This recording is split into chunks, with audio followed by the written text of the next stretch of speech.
I used to walk with a friend, and then I ran for the school board. My friend kept walking, and I sat and had coffee meetings and gained a lot more weight than I had before, so walking isn't easy for me. I certainly don't run. My friend who used to walk with me is now running in 5Ks and 10Ks and really competing with that. A couple of my kids went with me on my walk today, and they were really supportive. But I think you can see where this story's heading. I wouldn't want to hold back my children from running. I wouldn't want to hold back my friend from running. I'm a walker. I can barely make the walk. My best friend is a rocket scientist with Lockheed Martin. She and I went to school together. We didn't take all the same classes. There's no way I would not want her to be a rocket scientist because she was stuck in classes with me. I'm not a rocket scientist. So I think that we need to let our kids run. Let them become rocket scientists. Give them a chance. Thank you.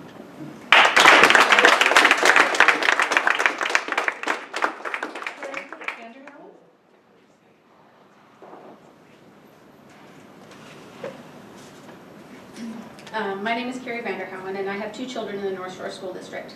My daughter is an 8th grader at Leota Junior High and tested into the AAP program in English and Social Studies. She's also utilized the Challenge Science and Challenge Math during both the 7th and 8th grade year. She's at home currently, unfortunately unable to testify today because she has a huge project due in her Challenge Social Studies class tomorrow. I also have a son who's a 3rd grader at Wellington Elementary and will likely also test into at least a portion of the HiCap program. I have grave concerns that the Challenge program will no longer exist, leaving him with fewer options than his sister and inadequately prepared for the pre-AP and AP classes that he will utilize in high school. I have several friends whose children also tested into the ECAP, or into the EAP HiCap program, and have chosen to utilize the EAP in their home classroom program. None of these parents can definitively say that their children have received the level of differentiation that they were promised. Several years ago, the state mandated that HiCap students be given the same level of opportunity for more personalized educational goals, similar to those who qualify for IEPs. I do not see that the removal of the Self-Select Challenge program will assist in meeting those requirements. Our kids deserve to have classes that are rigorous and help them stretch their thinking, not placed in a heterogeneous class where they are expected to help support those who are struggling, which is something both of my children have been expected to do. I have zero faith that the current administrations can facilitate a classroom environment where the teacher is expected to differentiate even more than they do now, as is evident in the lack of differentiation in the EAP and their home classroom programs. I'm also truly disappointed to hear about some of the schools interfering with the students who have taken the initiative to poll the student body about the changes that will directly affect them. The students have a voice and deserve to be heard. While I understand there are rules, they should not be so rigorous to stifle their voice. The individual school administrations should have some latitude in being able to assess whether or not a particular item is appropriate or not for distribution in the school. I also feel the district did not have adequate input from the public, parents, and students in this process. Where were the open houses designed to get input into this very important issue? I'm very, very proud to be part of the Leota community and the outpouring of support that you see from our area of the district. I have friends whose children go to some of the other junior highs who I know are as passionate about their schooling, and I'm afraid that they just have not been given the level of information that we have been lucky enough to have because of our involvement at this level, and I'm sad that they're not here and that they probably do not realize what is going on to the level that we do, and I think that's a huge failure right now. Again, very proud of our Leota students and those of us who have been here. Please do not take away our challenge program. Thank you very much.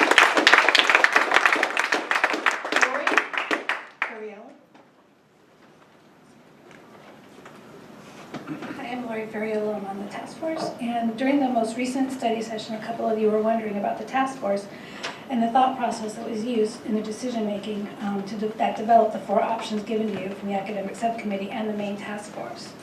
I'm on both the middle level grade reconfiguration task force and the academic subcommittee that was put together to deal with this topic.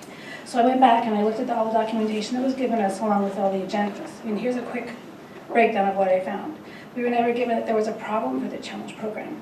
At the first academic subcommittee meeting on June 23rd, 2015, the following information is directly from the paperwork provided to us given for the meeting.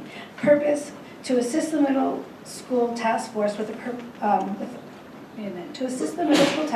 following task force outcomes as outlined by the board, meaning the school board.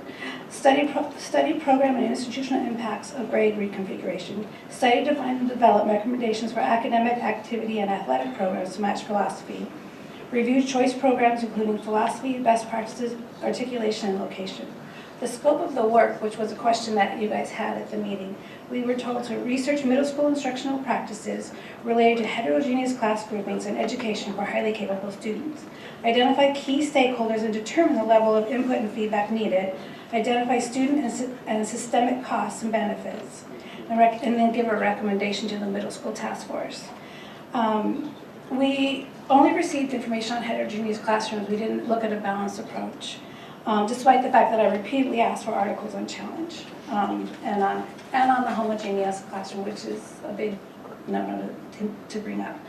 I sent an email to you guys requesting more balanced information.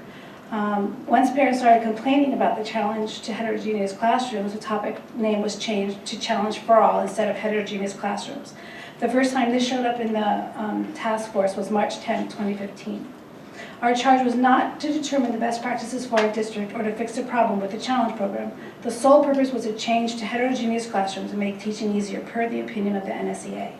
Neither the task force nor the academic subcommittee has completed work to determine what to do with highly capable students in the classroom as described in our scope of work on June 23, 2015. These are those kids who are identified as highly capable but choose to stay in their home school rather than participate in the AAP program. Thank you in advance for taking time to read this update. Well, you'll get a copy of it now, but that's all. Thank you. A question. Sure. So I heard you say that you asked for information on challenge but weren't given it. I asked for, I wasn't sure if I wanted the challenge program to go, to be challenge for all, or if I wanted to go ahead and change classrooms, because I really hadn't. My kids are in EAP and AAP, so, well, one didn't get AAP. I wanted to see what it was. I wanted to look at both sides, have a balanced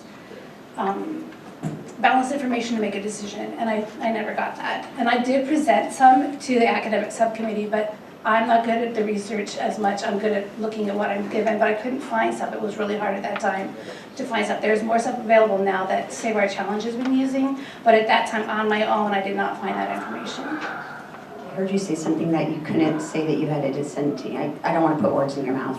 You said something about Just on the side, not the administration, but working with people.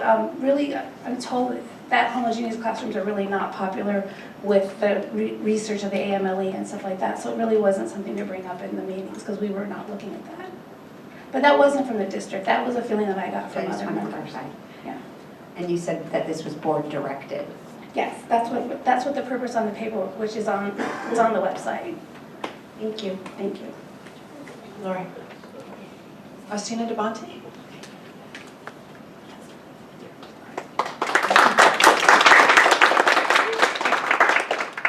Hello, my name is Austina DeBonte, and I come to you today as the co-chair of the North Shore High Cap Parents Council. Sorry. Welcome.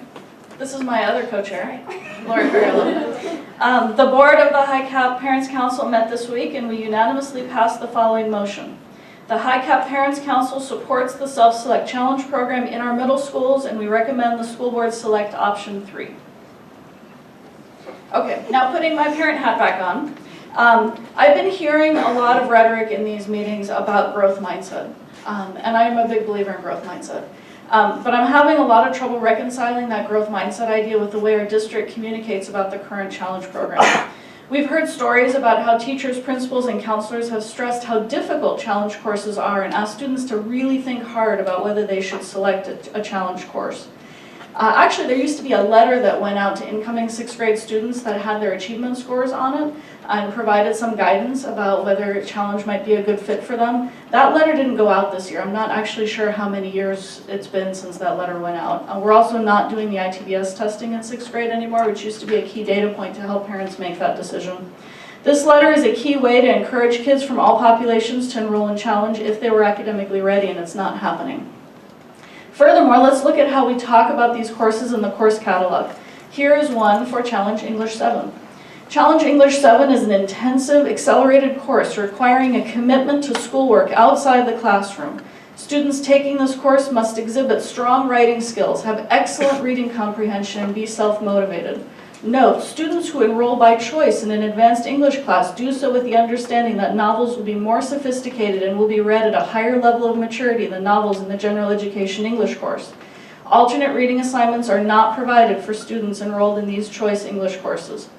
Here's another one, Challenge United States History. This course requires participation in at least one major performance-based project that will require outside research and work time. A summer reading will be required. This course requires high-level reading, writing, and listening, discussing, and critical thinking skills. Students must be self-motivated to meet the high expectations of this class. Those course descriptions sure make it sound like challenge courses are only for the very most capable students who are ready to do tons of homework, extensive extra reading, and they're stuck with it with no way out for the whole year. In fact, we've heard about plenty of very bright kids and families who really thought twice about signing their kid up for challenge courses.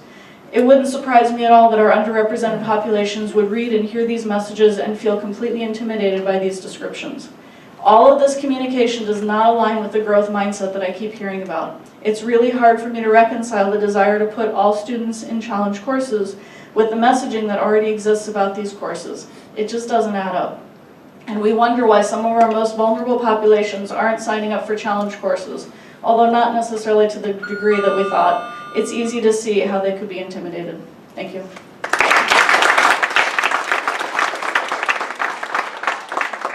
Bob Hoffman?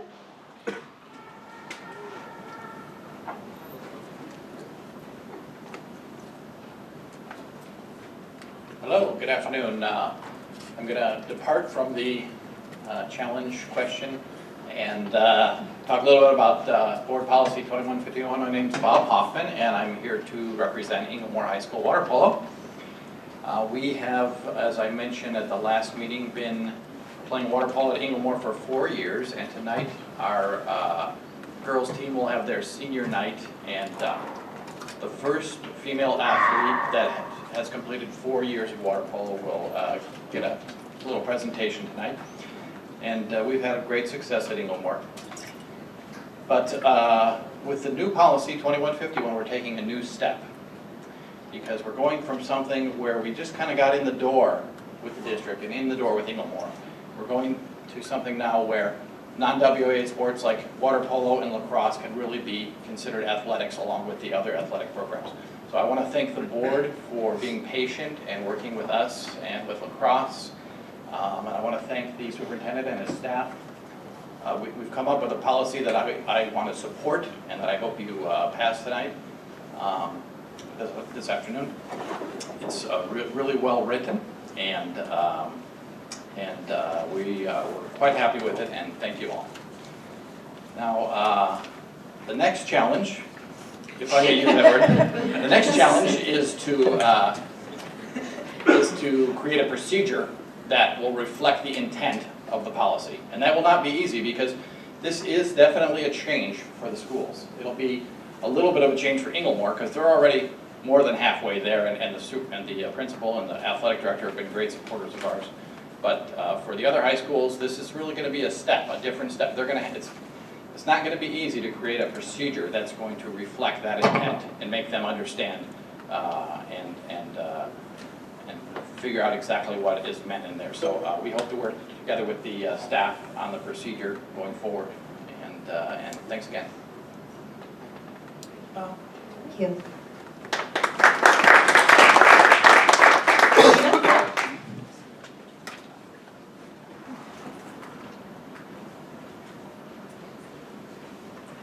Hi, I'm Karina File. I'm a proud mother of 2 kids from North Shore School District, one at Kenmore Junior High School and one in the Adult Transition Program. I'm very proud of. Today I actually had a statement, and I have scribbled it out and scratched it out left and right. But many people are here talking about challenge, and for just a moment I'm going to stand aside from what I was going to first say. My oldest child is a very, very capable child and able enough to be in advanced classes, except when given the opportunity to an advanced class, such as an advanced algebra trig class, algebra 2 and trig, he was placed in a class without support. And this is an autistic child, highly able, highly capable, but with some writing issues. He was denied that access to support. And if we're going to support our special needs persons in challenge programs, we really have to, or make them available and have them participate, we have to make a place for them that they can be successful and not set them up with failure. It hurts to watch your child fall back behind and be able and know they can do, they just can't do the speed as quick as everybody else can. Or maybe they don't have the penmanship control and they might need adaptive skills. We can get there. The district knows that, the boards know that. Sometimes we need to encourage our other advocates at the school level that we can meet those needs. But on the other note of bathrooms, I wanted to thank the board and the superintendent for adopting the new policy. It's an amazing, wonderful policy.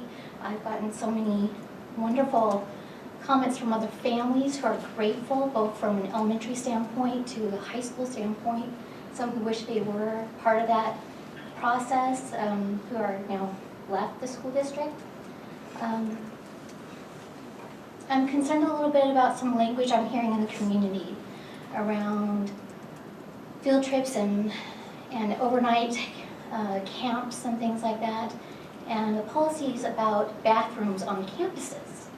Not about overnight sleepover camps and field trips, which our district has been responding to at a beautiful response rate on a school level for over 10 years.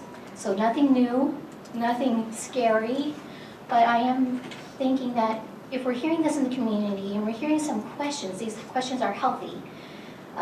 Questions let us know that we need answers and we seek answers. So there are programs through Safe Schools Coalition who are designed to work together with school districts, schools, PTSAs, and families. I'd hope that you guys might consider reaching out that way. Thank you.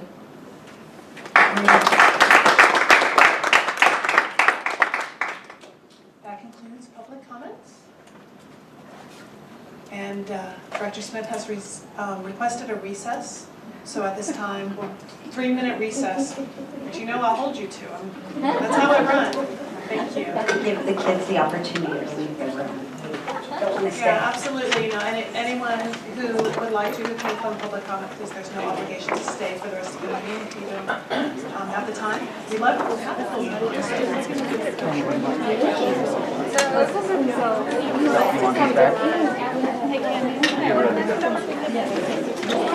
Yeah.